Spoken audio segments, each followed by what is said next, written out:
Bitcoin is the future of payments. It is money for the 21st century, but it's so slow to send and transact. And can you really use it for small purchases? Well, in this video, we're going to be finding out about how that is possible and how Bitcoin is going to get to rule the roost of the entire crypto, financial, money, economic center.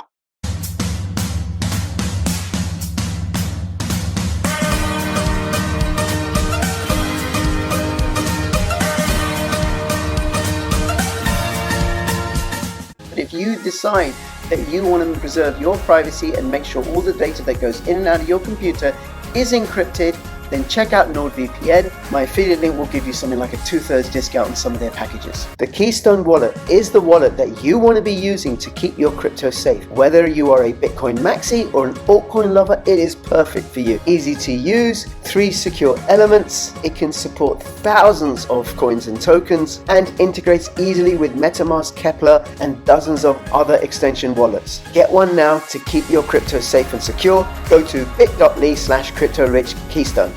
Hi, everybody, this is Crypto Rich, working with you to get rich with crypto, filling our pockets with crypto profits. I'm joined by 2 of the team from musqet.tech, and we're going to find out about what they're doing that makes Bitcoin so usable and user-friendly. Now, before I introduce them, please subscribe, follow me on Twitter, CryptoRichYT, join my official Telegram announcements channel. I shall link to that in the description below. And if you're watching this on YouTube, you know I'm censored on and shadow banned on YouTube, so come and support my work on bit.ly/CryptoRich3Speak, bit.ly/CryptoRichOdyssey, and bit.ly/CryptoRichRumble, which still isn't up there yet, but you can find me on Rumble. Okay, hey Musket Rich. I mean, you're not really Musket Rich in real life, but you're distinct from Crypto Rich. Hi Rich, thank you so much for making yourself available, and thank you to you too, David. And you are both involved with a project called musqet.tech.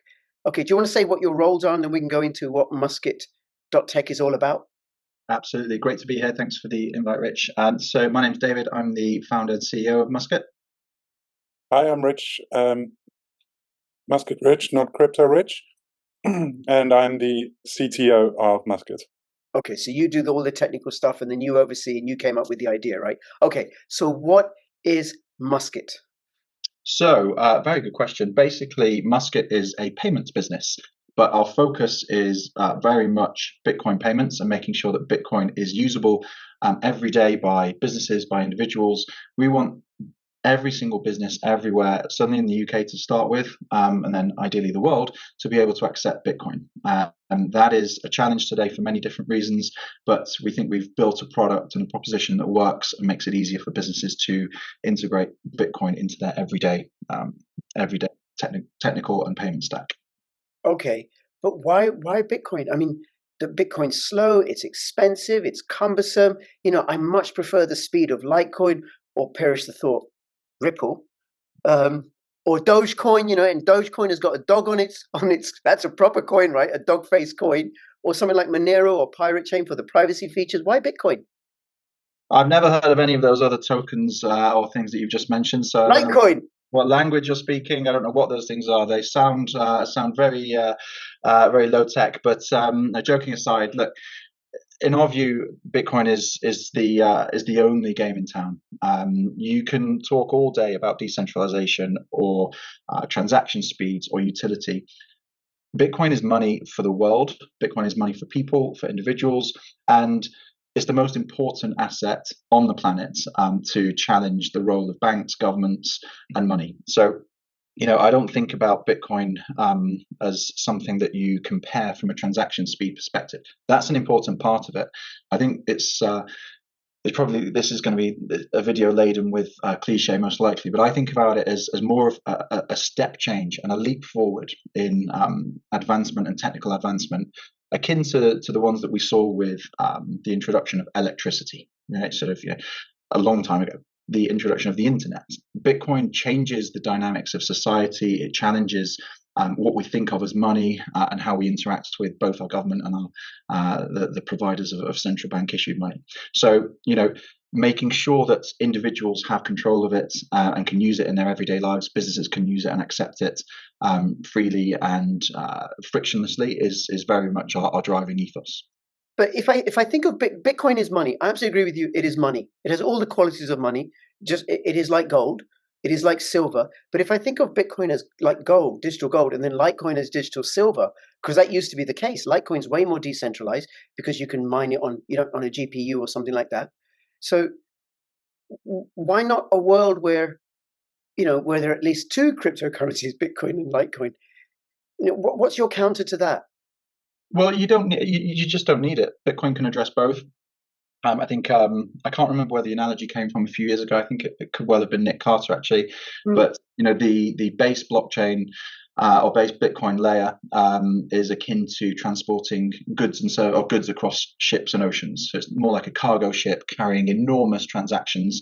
The Lightning Network is which we're integrating with Musket is much easier for low value transactions, almost more akin to that final mile, that postman delivering the T-shirt or the trainers, whatever it is that you've ordered online to your door.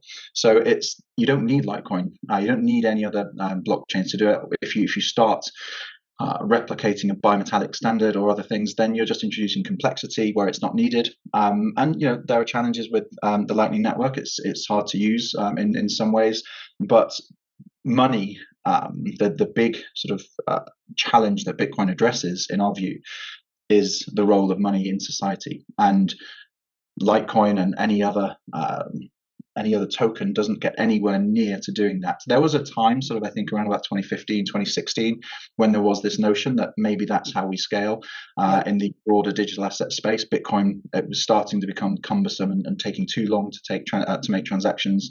And I think that's when you saw the start of the block size debate and discussion start to rear its head, and could we have a different asset? But with the introduction of the Lightning Network, I think that changed everything, and we have a solution that works, and it's very viable and serves the exact purpose of making small transactions very feasible.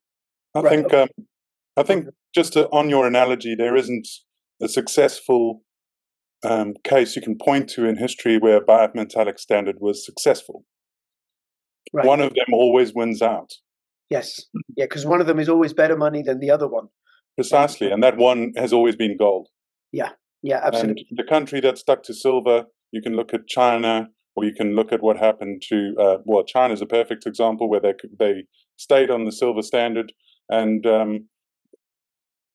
they landed up, people would go there and trade things for silver because it was cheap for them, and basically buy their goods with silver because it was much cheaper. So those kind of arbitrage things that happen in a bimetallic system. I mean, you're a trader, I'm guessing. No, I don't trade. I hodl, but I do other stuff with other cryptocurrencies. Right, and you hodl those, or you just sort of like swapping them out to make more Bitcoin? What are you really swapping them out to make more Bitcoin and a few privacy coins? Privacy coins. Yeah. But no, you make a good point, because good money always drives out bad money. Well, we have the best money, so why work on anything else? Bitcoin is the best money, and it is. If you give me a choice between 1 ounce of silver or 1 ounce of gold, I'll take the gold. Thank you very much. Right. Well, even if I gave you the choice of £1,000 worth of gold or £1,000 in Great British pounds sterling, I'll take the gold. Well, exactly. Gold. Yeah, because it's better money. Yeah. No, so if I gave you £1,000 worth of Bitcoin or £1,000 worth of Litecoin, I know what you're going to take. I'll take the Bitcoin. I'll take the Bitcoin, and certainly my wife would take the Bitcoin. But it's great what you say. And the tragedy is not enough people know this. Not enough. Certainly in the UK and in the West, people generally do not get the value of gold. They don't get it. They don't get it. They don't get it. And people are only now very slowly waking up to the value of Bitcoin. So I think the point that you make is really valid. And something else that occurred to me, Dave, while you were talking, is if there is a buy crypto standard, then you're going to have the challenge of going from one to the other, versus something that's very, very simple. Okay, I'm going to use Bitcoin here. Oh, this place only takes Litecoin. So let me go, but I want what they got. So let me go and change my Bitcoin to Litecoin somewhere. So I do get it. Okay. And the application that you're building, or what Musket is building, uses the Lightning Network. And we're going to do a separate video. We're going to go into some of the intricacies of Lightning. But I think suffice to say, Lightning makes small transactions viable because it's very low cost and very fast. Very fast. Right. Correct. Yeah. Okay. All right. So now you want to make Bitcoin available for people to use in a retail setting, and not just a store of value in the way that gold is. So how are you doing that? So, very good question. It's almost like you know the answer ahead of time. Christopher. Of course, what you have is amazing. So, yeah, look, we thought long and hard about this. There's a lot of Bitcoin businesses out there. We started off thinking, could we reskin a capability that exists and take that to market and just extol the virtues of Bitcoin and try and get as many businesses as we can. But you still have friction. You know, the big thing that we looked at in the market is if a retailer or a merchant says, yes, I'd like to sell my goods and services in Bitcoin, they still have a problem of how. You're perhaps an absent owner. You're an owner-operated business, maybe a coffee shop, a restaurant, but you're not always there. Training the staff and making sure that they always have the device available or access to the account, that it's charged, that they know exactly how to sort of receive payment in Bitcoin, if they're not present, is a challenge, and it remains a challenge. So what we thought about is, okay, Bitcoin is the driving focus here, but actually what we need to do is meet merchants where they are. So we sort of, again, took about 6 months to go through the plan and the strategy to figure out what we needed was a device that can replace the entire payment stack. So we have, I'll show it here. This is our payment device. Slightly blurred, but it can be seen on the website, right? And I'll link to that in the description. Yeah. So the payment device, it's as you would. Does it look like a normal credit card device where I tap my card? Exactly right. It's exactly right. It caters for debit card, credit card, MasterCard, Visa, Amex. And on the front of the screen there, you can see there's two options: pay in Bitcoin or pay by card. And so if you is it your own bespoke device, or you've just programmed it? No, so it's not our bespoke device; it's a market device, but it's our bespoke technology that we built inside it. Right. Or certainly on the Bitcoin stack. From a payments perspective, yeah, we partnered with a payments provider, and we can therefore process everything through a single device. So that is, as I said, debit, credit, contactless, Visa, MasterCard, Amex, and then if you click Pay by Bitcoin, you're coming through the Musket rails, which is fully decentralized, so that's the transaction goes directly from the customer to the merchant. We provide the rails, but we don't interject in the and have any role in the actual transaction itself. So it's a fully self-custodial solution. So the merchants receive the Bitcoin. They have an option to receive pounds, so they can still take our terminal and offer pay by Bitcoin, but receive pounds, and we'll liquidate that in the back end for them. For those that aren't sort of fully convinced or don't want that sort of fluctuation of Bitcoin risk, but they like the idea of accepting it as an alternative payment method. So that's sort of what we spent the last year building, making sure we're sort of in a place that we can scale, and we launched at the end of March. So just a couple of weeks ago, and now we're in that phase where we're just starting to put turn the afterburners on in terms of sales and bringing as many merchants as we can on board. And as I said, beginning of this sort of little monologue, the idea is that we replace the full stack. So it's not just about inserting Bitcoin, it's making it easy for cashiers in their day-to-day lives using a device that they feel comfortable with, that they're familiar with, and just keying in that amount, and customers can then pay with card or Bitcoin as they see fit. Okay, then some questions. So for the retailer, how do they price the Bitcoin there and then in the moment? Because the price goes like this. Yeah, we get the price. Currently, we're taking the price of a bunch of exchanges and taking the mean of those. And so you work that out yourself. It's not like you go to CoinGecko and use their price feed or something. We go to a bunch of exchanges, including CoinGecko. I don't have the list in front of me, right? But we go to a bunch of exchanges that have open APIs. Mm-hmm. We get the price at that particular point, and then do the conversion at that time, so we know the conversion. And then, if the price goes up and the merchant is holding on to their own Bitcoin, then they'll end up with more pounds for the product they sold later on. Okay, and then what happens in the back end? How do you if the merchant wants pounds? What happens in the back end, and where's the Bitcoin? And can I get that, please? If the merchant doesn't want it. Yeah, that would be lovely. I'd really like a way for you and I to be able to say to the merchant, don't sell that on the exchange. We'll have it ourselves. Just don't tell anybody. That's right. Just gift it to us. Yeah, we do have an exchange partner, right. Who we're busy developing the capacity to do this at the moment, whereby essentially the customer will pay straight to the exchange partner in the merchant's account, and that'll go straight into British pounds. Right. And if the merchant, a clever merchant, wants to keep the Bitcoin as Bitcoin, then I suppose they have their own custodial wallet. It's that what we do in that case is we spin up a Lightning node in the cloud for that merchant, and they are the only ones with their keys for that. Right. And then they can... They are in complete control of their money. Musket can't take it away, and neither can anybody else. Okay. And then how do they work out all the accounting and everything? And, if they want to buy goods and services and pay their employees? Well, at the moment, from other businesses that are accepting Bitcoin, we're looking at between 1% and 5% of their sales going through in Bitcoin. But what businesses are saying they're finding is that 1% and 5% is not a switchover of their currencies. It's an increase, because you know how Bitcoin maxis are. They're fanatical, and they'll go to a shop that is accepting Bitcoin, and they'll go there specifically, and they'll go pay. So it's an increase in sales for them. And the way the merchants that we spoke to, we're speaking specifically to the ones at the moment who are already Bitcoiners as well. Mm-hmm.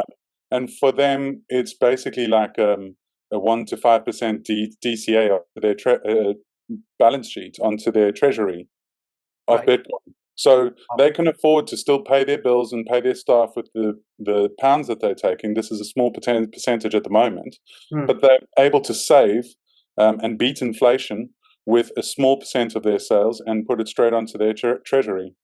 Okay. And I think there's sort of an addition there. I think you were also getting at was the sort of tax and reporting side of it. And I think within our system, as we do that exchange, what we're doing is documenting and date and time stamping the transaction, the Sats value, so the Bitcoin value, and the equivalent GBP value at that point of transaction. That then the merchant has got a record of how much Bitcoin they took, at what GBP value, and then they can download that and hand that over to their accountant. And if they at some point, let's say they held on to the Bitcoin that they received for a year, it had gone up 500% in that time, then the accountant can figure out the taxable exposure if at that point they'd cashed in those that Bitcoin and used it for paying salaries or whatever costs they needed to. Ideally, what we'd love to sort of try and drive and see happening is almost a circular Bitcoin economy where restaurants, merchants, businesses are accepting funds in Bitcoin and then paying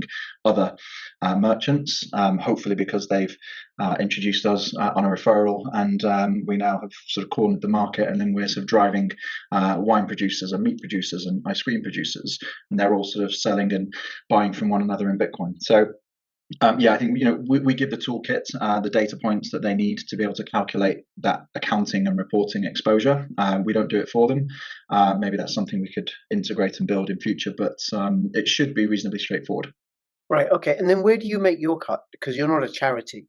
Good question. So look, we are. It's an interesting one that we sort of grapple with. We are very much a Bitcoin business. However, 90% plus of our revenue comes from traditional fiat payments. Now, we hope that changes over time.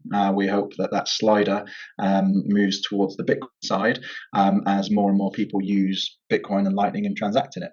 But we take a fee on transactions for debit, credit card, contactless payments, and we do on Bitcoin Lightning as well. So the Lightning fee is 1%. Our cost base on that is about 0.5%. So it's that there's submarine swaps and liquidity and other things. I believe all this is on our website, but essentially it's quite interesting. A lot of people think that Lightning is free. If you're doing it in a centralized custodial way, yes, arguably. If you're doing it in a fully non-custodial, decentralized way, there's a few other costs that you need to consider. Okay. Basically, the same way as your corner shop or any other store in your town has a card machine, and the provider of that card machine has to make money too. We make it the same way. Sure. By charging a small fee on each transaction. Yeah, but I think the MasterCard and Visa, they charge larger percentage fees than you do for their payments. I think No, so we have an interchange plus model. So for debit card, credit card, we effectively pass through the cost that we're charged by the schemes and the card issuers, add a small margin on top for the provision of our wraparound services, and there you go. Okay, and then how are you going about getting more businesses? And is there a list of the businesses that use your device? That will be coming. We're doing a few podcasts with the premier podcasters in the space, of which this is the first one. So, but so joking aside, look, we're very much a startup, bootstrap, right? This is a very ideological vision. It's hard yards. It's the toughest environment in the last 10, maybe 15 years to raise funds. So getting that VC and angel investment has been very hard. We've almost completed our round at the moment. So once that's done in most likely April, May time, we'll be recruiting some salespeople. So one of the founding team as well, who's not on the call with us, Jeremy, is prolific. I've never met a man who's more prolific at convincing individuals and businesses that they need to accept Bitcoin. But he's going to be running our field sales team, and we have a couple of partnerships sort of in the works as well. So really, we've done the hard yards in defining what the proposition is, building the proposition. Now it's about incremental improvement, making sure it's a slick, market-leading and global leading product. Not just the fact that it can process payments, but the moment that your first interaction with Musket takes place through to the post-sale analytics and reporting suite that we provide. So we've got a lot of work to do on the product and development roadmap, but then in the near term, certainly the next 6 months, hardcore selling. So if you know any businesses crypto rich, then give us a shout, because we are open for business. Okay, all right. And then the other side of that is having retail users. Because how would I go to one of your places that accepts uses your app? What you would do is you would have to, and I know this might sound a bit sacrilegious, but you would have to withdraw some of your Bitcoin out of cold storage and put it into Lightning. Stop. Oh my God. No, leave your Bitcoin in cold storage. Leave it there. Just sell all of your other assets that you've got. Yeah. Shame on you, Musket Rich. Sorry, carry on, please. Yeah, you would download a Bitcoin Lightning wallet from the App Store or the Google Play Store for whichever device you have, and load your Bitcoin onto it, and then you can just pay with Lightning in the store, and it's the speed of light. It's instant. Okay, all right. Then we'll get into Lightning Network and Lightning wallets in the other video. We'll talk about that. And I feel like such a a dinosaur, because for mobile payments and going around, I use Exodus. But that seems like that must be a really, really old technology, given what you're talking about, because that doesn't have that Lightning Network payments. Okay, all right. Now I'm going to ask you a very mischievous question. So, are you launching a token to fund this? God, no. He said what he said. He said, take the Bitcoin out of my hardware wallet. I think I could ask if you're going to raise a token. I think it's only fair. No, David's wrong. We are raising a token. We're selling shares in the company, and you can invest in our company if you want to. If you want a good return, that's what we're doing at the moment. Oh, you're really going to do a stock issue? Well, we're not publicly. It's a private company at the moment. Right. And if someone's interested in owning shares, investing, they should reach out. They should reach out. Okay. Well, and I'll have the links in the description below if people want to find out. So that's our token. It's our company. Yes. Well, okay. That was a derivative, not a proper crypto. But never mind. Listen, there's two tokens that we'll use on the platform. One is Bitcoin, and the other one is a shitcoin called GBP. Right? There's two. That's it. Okay. Very good. Okay. Anything else you guys want to say before we finish up? Look, no, I think this is a really useful use of time and great to chat. I think the key message is we're fighting a tough battle here in the UK. Hopefully we can move beyond UK shores soon and take Musket to international markets. But we firmly believe that Bitcoin is the most valuable asset. It addresses the most difficult problems when it comes to money. So that's why we're only focusing on Bitcoin, and we think, the future both for Bitcoin and the Lightning Network is going to be exceptional. So the more businesses that accept it, the sooner the better.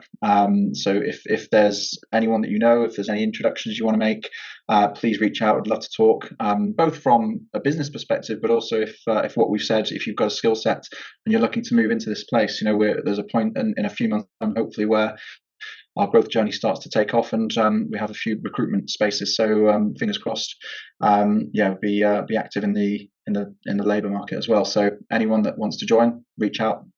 Fabulous, fabulous. David, Rich, thank you so much. What a great name you've got as well, Rich. I must say that. So thank you so much for both of you. Really appreciate it. Look forward to having Musket back on my channel again to talk about its growth and development. And anybody, please check it out. Links in the description below. If you're not in the UK, let your UK contacts know about this. If you are in the UK, we'll pass it around. And between now and when I see you next, please keep filling your pockets with Bitcoin profits. This is Bitcoin David and Bitcoin Rich and Crypto Rich signing out. All the best. Bye-bye.